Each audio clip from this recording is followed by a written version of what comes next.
I thought moving into a quiet, suburban neighborhood would be the dream. You know, the kind: white picket fences, smiling neighbors who wave as you walk by, kids riding bikes in the cul-de-sac, and not a single thing to worry about.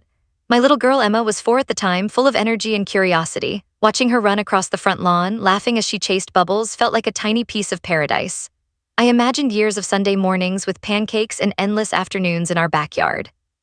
Life was perfect until Karen showed up. Karen was the type of person who treated an HOA like her personal kingdom.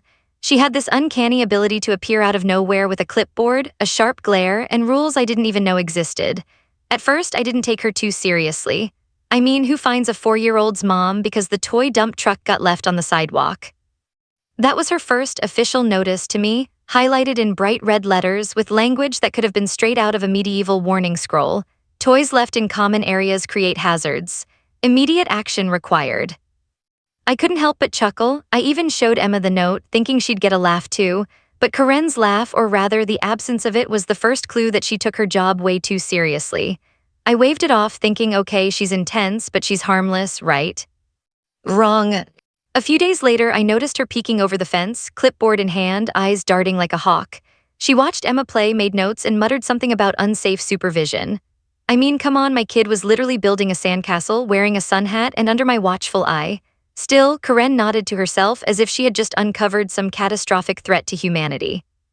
Then came the emails. Oh, the emails, each one more absurd than the last. Your lawn has uneven sections. This could cause children to trip. Your mulch color is not approved for front-facing landscaping. I stared at my inbox, coffee in hand, trying not to snort. Who thinks about mulch color as a hazard? Apparently Karen does, and she wasn't stopping. But the first hint of real trouble didn't come from mulch or toys. It came in the form of a note slipped under our door late one evening, written in bold, all-caps letters: "Safety violations will not be tolerated. Immediate action required." I froze for a moment. It was funny at first. I mean, I knew Karen was dramatic, but the phrasing, "will not be tolerated," sounded like she was preparing to declare war. And then it hit me: she wasn't just a harmless busybody. She had the potential to take this too far. And Emma, well, she had no idea how seriously Karen took her role as the self-appointed neighborhood enforcer. I tried to reason with myself, it's just Karen being Karen. But then I caught her at the park, hovering around Emma as if my daughter were some endangered species. I waved and smiled politely, but she just stared at me, a mixture of suspicion and self-righteous authority radiating from her. My stomach sank a little. I wanted to tell myself I was overreacting, that it was all part of living in a community with rules. But deep down, I felt the first twinge of fear.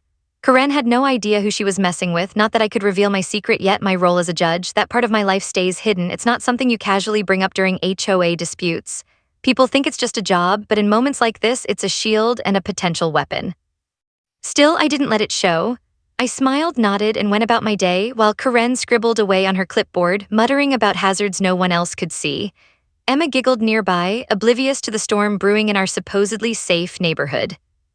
And in that moment, as I tucked the note into my drawer and watched Karen's retreating figure, I realized something chilling. This was just the beginning.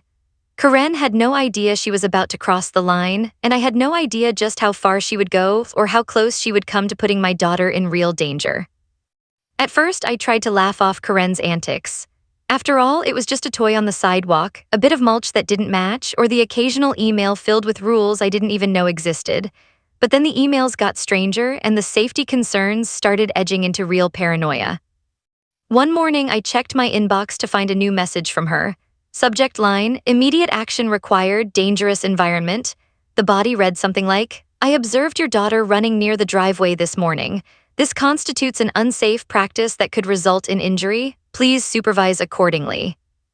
I blinked at the screen, coffee halfway to my mouth. Running near the driveway, that's what kids do. I half expected her to suggest bubble wrap for the whole yard next. I chuckled nervously, but beneath the humor there was a prickling sense of unease. Karen wasn't just obsessed, she was escalating. A few days later, things took a more tangible turn. I was mowing the lawn when I saw her crouched at the edge of my property, notebook in hand, peering at Emma as she played in the sandbox. She didn't wave, didn't smile, just stared, muttering under her breath. I walked over, trying to keep it casual. "Morning, Karen," I said, nodding. "Beautiful day, isn't it?" She didn't answer. She just scribbled something in her notebook and gave me a tight nod before retreating a few steps. Okay," I muttered, waving awkwardly. Emma looked up, confused. "Ignore her, sweetie," I whispered.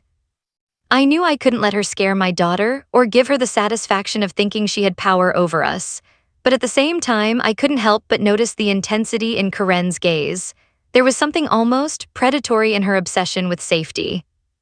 That evening, I received another letter under the door, more formal this time, printed on HOA letterhead. It wasn't just a warning, it was a veiled threat. Continued unsafe behavior may result in intervention by the HOA and local authorities. We prioritize child safety above all else. I laughed nervously to myself. Local authorities? Really? My daughter had been playing with a sandbox, a ball, and a plastic dump truck. But Karen didn't see it that way. To her, I was a danger to the neighborhood's collective sense of order. I began noticing little things that made me even more wary.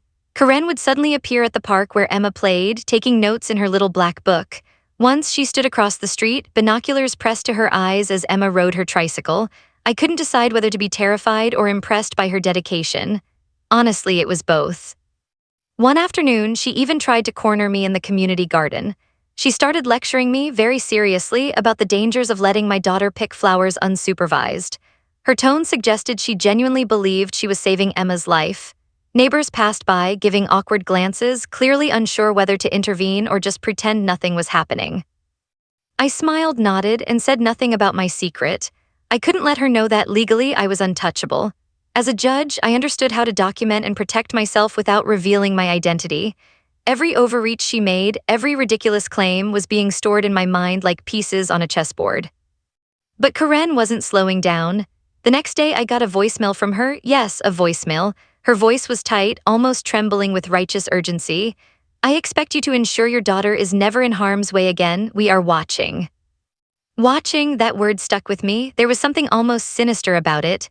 Karen wasn't just about rules anymore, she was about control. I tried to maintain my usual humor to keep Emma calm. Don't worry, sweetie, I said as she built another tiny sandcastle. Some people think we live on the edge of danger just because we play outside. She giggled, unaware of how dangerously close the line was creeping. That night, as I tucked Emma into bed, I couldn't shake the feeling that things were about to escalate further.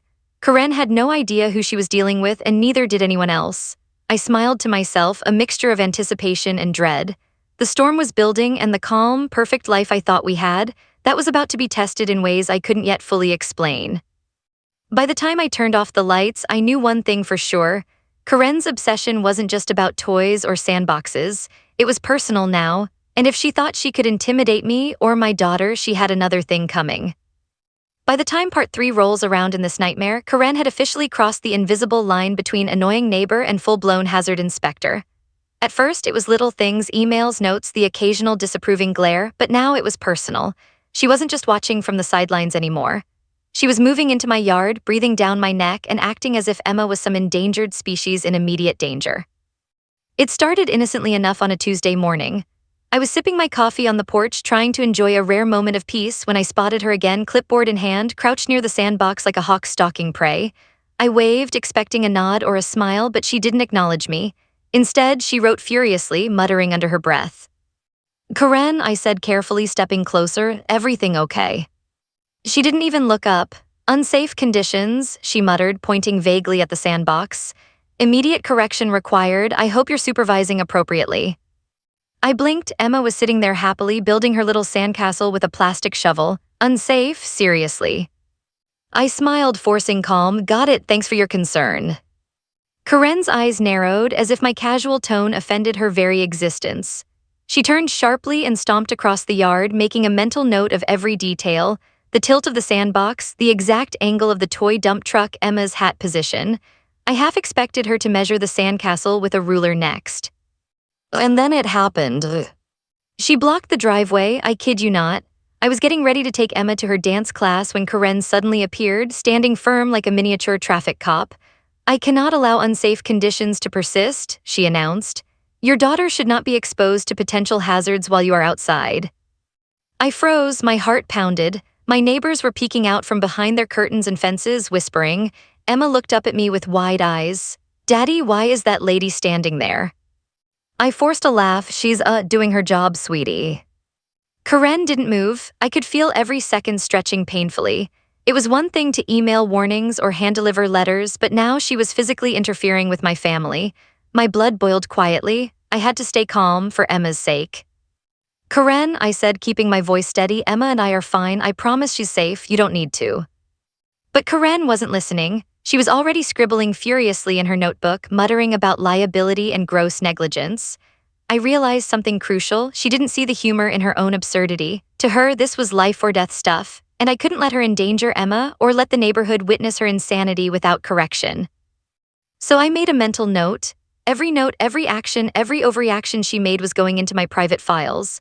And I knew, though she had no idea, that I had a secret advantage she would never see coming. I'm a judge, I know the law, I know exactly how to protect my family while staying under the radar.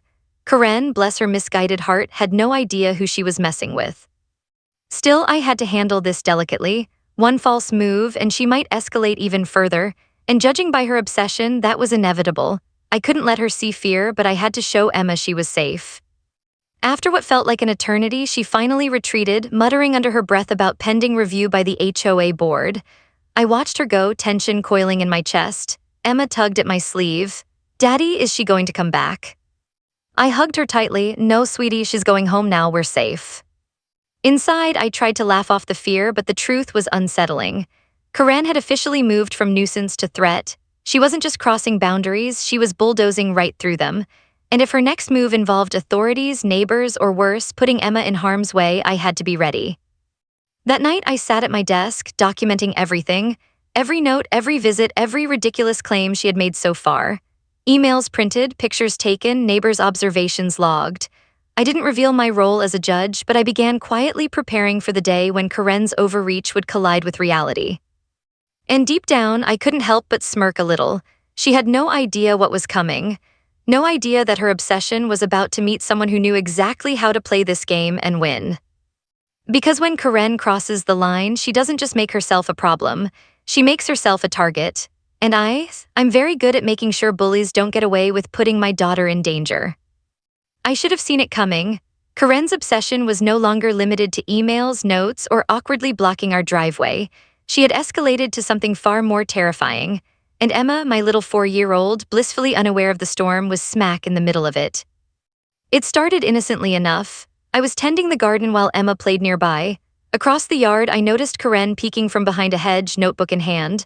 My stomach sank. She had that look, sharp, calculating, convinced she was protecting the neighborhood from imminent disaster.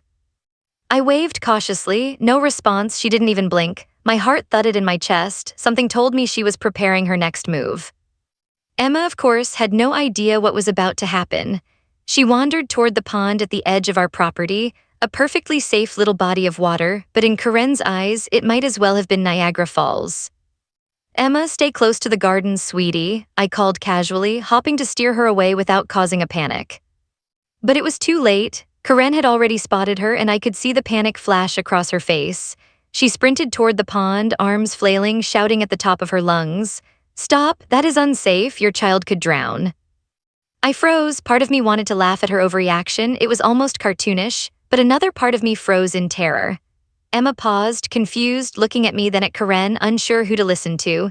The neighbors were already gathering, peeking over fences, whispering, and recording the spectacle on their phones. I stepped forward calmly, trying to regain control of the situation. "Emma, come here," I said firmly. She ran to me and I scooped her up in my arms. Karen stopped a few feet away, huffing and scribbling in her notebook like she had just uncovered the apocalypse. I kept my voice light, almost teasing to ease Emma's fear. "Looks like someone is really worried about your sandcastle skills," I whispered. She giggled nervously and I held her a little tighter. Karen, of course, wasn't satisfied. She was pointing at the pond like she was drawing crime scene diagrams. "This is unacceptable, this is dangerous, you are putting her in jeopardy." I knew she genuinely believed she was saving my daughter from imminent death, but the truth was far from it. I had never been more certain of one thing in my life. Karen had no idea who she was messing with. Not only was I watching her every move, but I was also quietly documenting her overreach, knowing exactly how this could be handled legally if necessary. Still, the immediate danger was real. Karen wasn't going to stop until someone called child services or worse. I had to think fast. I handed Emma back to me, making sure she stayed calm. "Karen, I appreciate your concern," I said evenly. "Emma is perfectly safe, I'm watching her at all times." Karen narrowed her eyes, muttering about gross negligence and failure to supervise. I let her stew while keeping Emma close, explaining softly, "Some people take playground safety a little too seriously, huh?" Humor can be a powerful shield in tense moments. Emma giggled, and I felt a little of my own fear melt away, but the danger was far from over. Karen's obsession was now bordering on a public spectacle. She had drawn the attention of the entire cul-de-sac, and any misstep could escalate this further. As she finally retreated, muttering about reporting to the HOA board, I realized something chilling.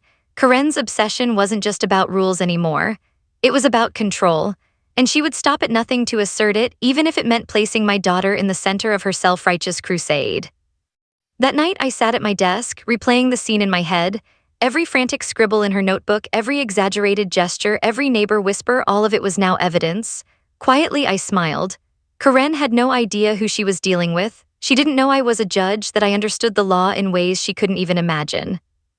But I also knew this: the next time she tried to escalate, it could get worse, much worse. I couldn't let her endanger Emma again, not even accidentally, and so I began quietly planning my moves. Every overreaction, every ridiculous accusation, every public spectacle she staged, it would all come into play. Karen didn't know it yet, but she had just stepped onto a chessboard she didn't understand. And in this game, I always protect my family first. Always. I knew it was coming. Karen had been building up to this for weeks, and the moment finally arrived, an official HOA meeting called specifically to address safety concerns regarding my daughter. My stomach churned as I read the email. The subject line alone made my palms sweat. Urgent HOA meeting, community safety violation. I could hear her voice in my head already, lecturing the entire neighborhood about my gross negligence, waving her clipboard like a sword. I grabbed Emma's hand, reassured her with a smile, and reminded myself to stay calm. Humor, I decided, would be my secret weapon tonight. If I didn't laugh at this absurdity, I'd probably cry, or worse. When I arrived, the room was already buzzing. Karen was front and center, perched on the edge of her chair like a hawk ready to swoop. Her notes were spread out like battle plans, and her expression screamed, "I will win tonight, no matter what." The moment she saw me, her eyes narrowed, and she launched straight into her prepared speech. "This community has standards," she began, her tone sharp and righteous. "I have repeatedly warned Mr. My last name about unsafe practices in his household. Most recently, his daughter was observed engaging in dangerous behavior in areas designated as restricted." I tried not to smirk. Dangerous behavior? Emma had been playing in a sandbox and wandering near a pond. Yet to Karen, this was life or death material. She gestured to the neighbors, clearly expecting gasps of horror. Instead, I noticed a few raised eyebrows and stifled smirks. Even some of her allies looked a little uncomfortable. I raised my hand politely. "Karen, thank you for your passionate concern," I said evenly. "I assure the board and everyone here that my daughter's safety is my top priority. She is supervised at all times, and any claims otherwise are exaggerated." Karen huffed, muttering something under her breath about denial and irresponsibility. She flipped through her notes like a drill sergeant, clearly unprepared for someone challenging her narrative. The neighbors were now fully invested. Some whispered among themselves, others pulled out their phones to discreetly record the spectacle. The tension in the room was thick enough to cut with a knife. I kept my composure, secretly amused by the sheer absurdity of it all. Karen then tried to turn the meeting into a full-blown inquisition. "I demand that immediate action be taken," she declared, voice trembling with self-righteous fury. "The safety of children in this neighborhood is at stake." I leaned in slightly, voice calm, almost conversational. "Karen, I appreciate your concern, but threats and exaggerated claims don't make a community safer, they make it paranoid. Let's focus on facts, shall we?" The room went quiet. Karen's face twisted with frustration. She had clearly expected me to buckle under pressure, but I wasn't playing by her rules. Instead, I stayed calm, measured, and subtly redirected the discussion to the absurdity of her claims. Neighbors started speaking up. A few mentioned witnessing Karen overreacting in the past, and the room shifted subtly in my favor. I could feel the tide turning. Karen's frantic attempts to rally support were failing, and she didn't know why. I stayed in control without revealing my secret. My judicial experience gave me an edge. I knew exactly how to dismantle her arguments without confrontation. Each fact I presented, each calm statement I made, chipped away at her credibility. Finally, in a last-ditch effort, Karen raised her voice even higher. "I will report this to the authorities if this behavior continues," she shouted. The room collectively flinched, and I could see the absurdity written all over the neighbors' faces. I smiled politely, leaning back slightly. Karen, please do whatever you feel is necessary. But I assure you, no laws are being broken, no children are in danger, and your continued dramatics are unnecessary. By the end of the meeting, Karen was flustered, her face red, muttering under her breath. I quietly collected my things, holding Emma's hand, who had been quietly observing the adult circus. As we walked out, I whispered to her, "See, sweetie, some people take playtime very seriously." She giggled, and I couldn't help but join her. Behind the humor, though, I knew Karen would escalate further. She had already crossed boundaries once, and now she had public exposure of her obsession. The question was, what would she do next? And more importantly, would it put Emma in real danger? I wasn't about to find out the hard way. My mind was already racing, planning the next steps. Karen had no idea the game had just begun, and in this game I play to protect my daughter first and win second. After the HOA meeting, I realized something very clear. Karen wasn't going to stop, not now, not ever. She had escalated from emails and notes to public spectacles, and the only reason she hadn't caused real harm yet was pure luck. My daughter Emma was still blissfully unaware of the chaos surrounding her, but I couldn't risk that luck running out. That night I sat at my desk, reviewing everything Karen had done, emails, letters, photos, and witness statements. I knew exactly what I was looking at because I understand the law better than most people. You see, Karen had no idea I was a sitting judge. To her, I was just a parent, another rule breaker to lecture. But secretly, I was armed with a unique weapon, knowledge. And in the right hands, that weapon could dismantle her obsession entirely. I began methodically documenting her behavior, keeping detailed records of her overreactions, her repeated violations of HOA protocols, and the clear threats she'd made toward me and Emma. Every ridiculous claim about mulch color, sandbox safety, and driveway supervision was filed like evidence in a case. I even included neighbors' observations. They were happy to corroborate the truth once I framed it properly. Meanwhile, Karen was oblivious. She continued her rounds, checking the yard, hovering near the park, and sending passive-aggressive messages that were dripping with self-importance. Every day, she believed she was one step ahead, saving the neighborhood from imminent catastrophe. Little did she know, she was stepping into a trap of her own making. The humor in it all kept me sane. One afternoon, I watched her carefully measure the tilt of Emma's sandbox with a level she had somehow smuggled into the yard. I couldn't help but laugh quietly. Who does that? Who actually levels a sandbox and then writes it down in a notebook like it's a crime scene? Only Karen. But I wasn't laughing at Emma's expense.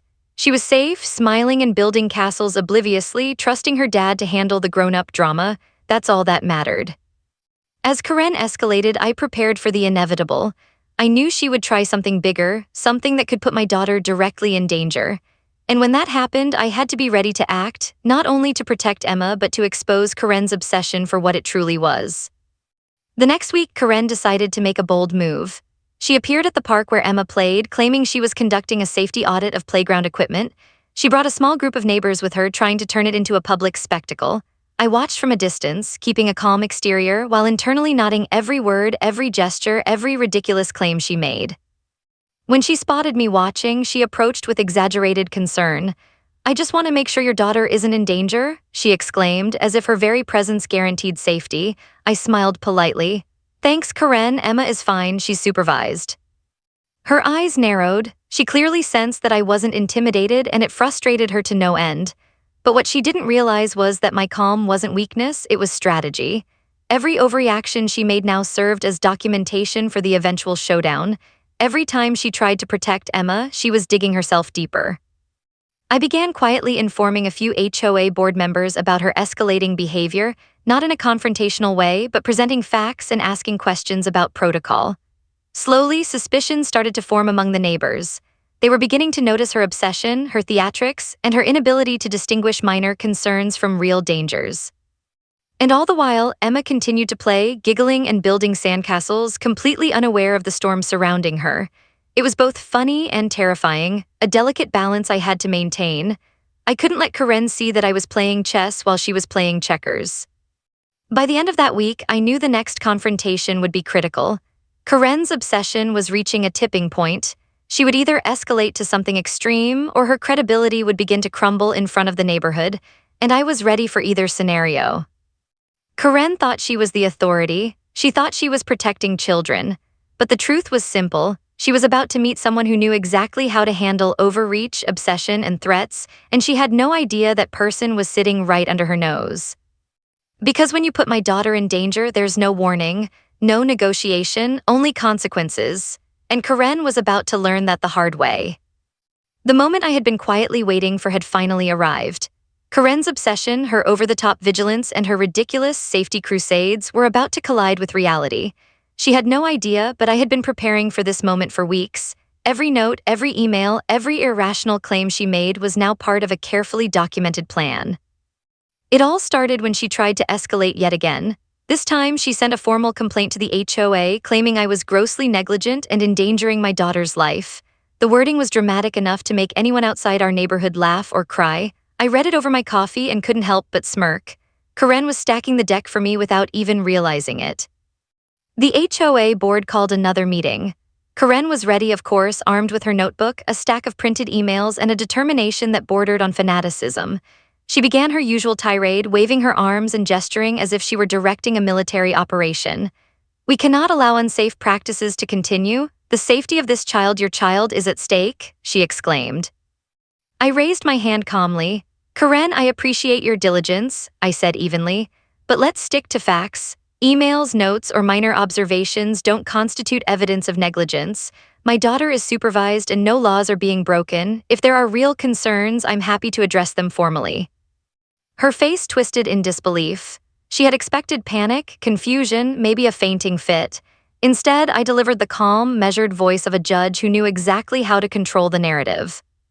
The neighbors were beginning to notice. Whispers filled the room. Some shook their heads, others exchanged glances, quietly recording the absurdity of Karen's claims. Each overreaction she made, each dramatic phrase she uttered, only undermined her credibility further. I could see it happening right before my eyes. Karen didn't understand the power of restraint. She didn't realize that by losing control, she was setting herself up for failure. Every wild accusation she hurled became evidence against her, and I stayed calm, collected, and quietly confident, letting the storm rage while I documented every move. Then came the moment I had been waiting for. One of the board members, clearly frustrated by Karen's theatrics, asked pointedly, "Karen, do you have any actual evidence that Mr. My last name is putting his daughter at risk? Anything beyond anecdotal claims?" Karen faltered. She stuttered, flipping through her notebook, muttering about observations and unsafe practices, but she had no concrete proof. The room went silent. She realized too late that her credibility was crumbling in front of the very people she wanted to impress. I seized the opportunity. "Board members, as you can see, these claims are unsubstantiated. There is no evidence of danger, no violations of law, and no reason to interfere in my parenting. What we have here is obsession, amplified by personal judgment rather than fact." A few neighbors nodded, a couple of them whispered, quietly backing me up. Karen's shoulders slumped slightly, though she tried to hide it. She still didn't know I was a judge, but she could sense the tide turning. Then she made a desperate final move, perhaps hoping to intimidate me. She mentioned contacting child services. My pulse quickened, not because I feared her, but because I knew she was stepping onto dangerous ground legally. One false move on her part, and she could be exposed for harassment.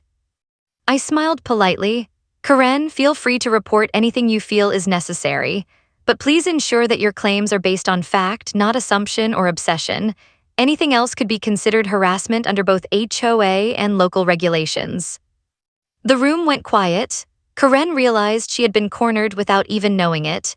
Every ridiculous claim, every exaggerated concern, and every overreaction she had made was now working against her. As we left the meeting, I held Emma's hand, smiling.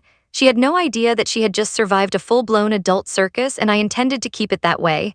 Karen, on the other hand, was left reeling. She had underestimated me from the start. She didn't know I was a judge. She didn't know I had been documenting her obsession meticulously. And now she was about to face the consequences of her own making. The next step would be the ultimate showdown, where truth, law, and careful planning would meet Karen's unchecked obsession head-on.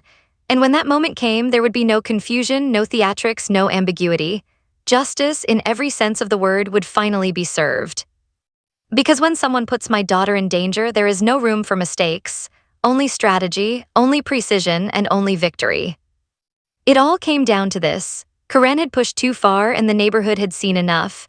Her obsession, her overreactions, and her public spectacles had painted a clear picture of someone more concerned with control than safety.